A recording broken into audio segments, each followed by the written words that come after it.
This is Channels Television's breaking news.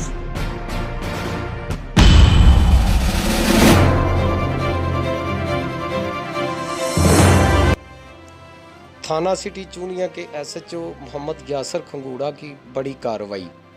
Motorcycle चोर gang के बाबर उर्फ बाबरी सरगना समेत 5 मुलजमान को गिरफ्तार कर लिया गया है, जबकि 8 मोटरसाइकिलें, 50,000 रुपये नकदी, असला और मोबाइल फ़ोन भी बरामद कर लिए गए हैं।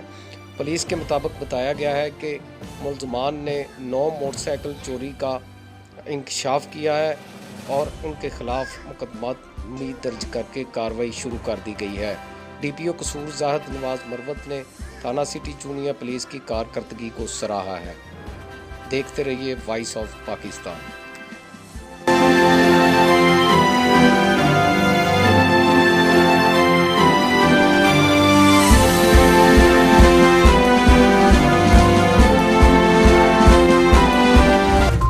वतने अजीज के कोने कोने की हम उठाएंगे आवाज और देंगे साथ हर मजलूम का।